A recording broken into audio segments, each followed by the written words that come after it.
Hey, good day, family. Pastor Jamal here, Rising Ground Church.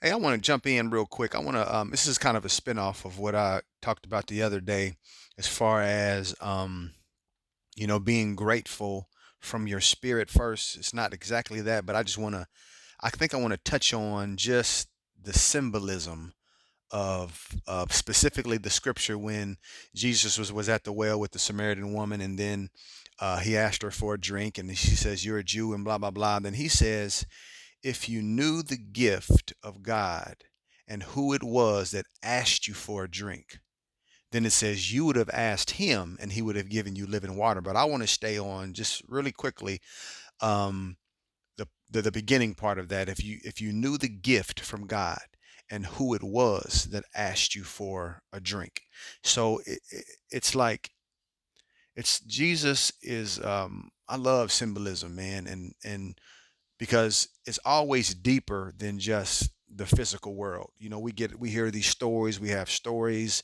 of history, we got examples of history and time and blah blah blah.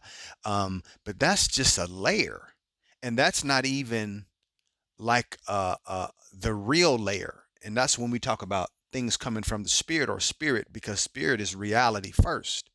So really recognizing that truth can help us get beyond certain points. But Jesus was really the symbolism in that story. Jesus, I should say, a layer of the symbolism, because God is so deep and so wide, we can't make blanket statements that say this is the thing that ends all, or this is the absolute truth of the thing. But it's just layers of truth that we just peel back.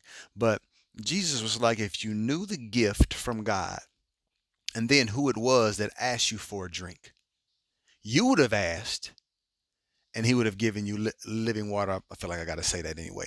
But we have the God given right to declare a thing that comes into our spirit or into our mind.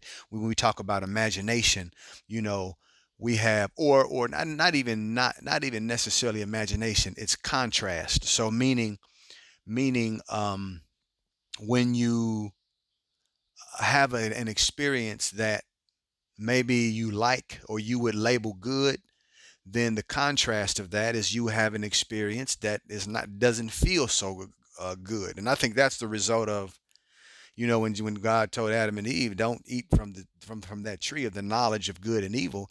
That kept us from labeling things. When we learn that we don't have to label things, then we find ourselves experiencing more of God the way that we want to experience. You know what I mean? The things that serve, the things that feel good. So God is like, you have a natural thing that bubbles up inside of you. Maybe you're thirsty and you want water, or maybe you want orange juice, or maybe you know what I mean? It just something just springs up. So God is like, if you knew the gift of God, which is always the gift of God, is always salvation. So salvation from what? Salvation from the thing that you're experiencing that you don't want to experience. So you literally have something that springs up from within you that says, I'm lacking in this area.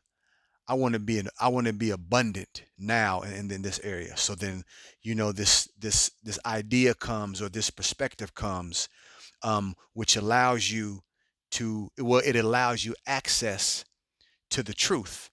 And the truth is, whatever you decide with God that you want or you want to experience, and don't get so caught up on the terms of the word want, because some people hear that want and they automatically saying, well, you're selfish or whatever. No, no, no, no. Just listen to the principle.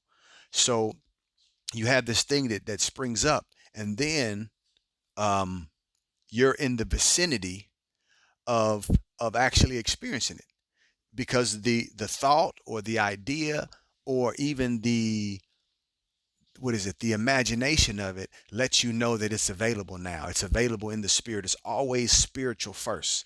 So now that I'm aware of it, and I'm kind of leaning, I'm talking about things that are good and that are lovely about it, and I'm staying in this like this space of thanksgiving and gratitude.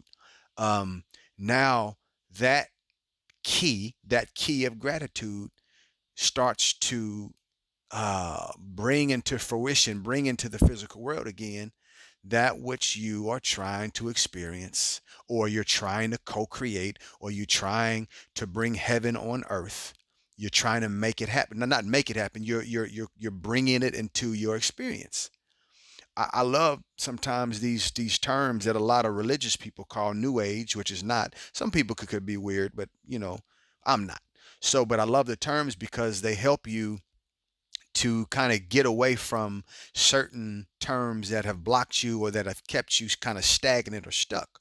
So when we talk about, um, creating or co-creating or bringing into our experience something that we desire to happen, these are just ideas that help to kind of clear all of the haze, or lift the veil from your mind's eye, so you can actually get an idea what God is saying. So again, Jesus said, if you knew the gift of God, the gift from God, and who it was that was asking you, then you would have said, give me water, and he would have gave you living water. So you would ask God, because you know you can, you as a co-creator, and you would say, wow, I would like to have this.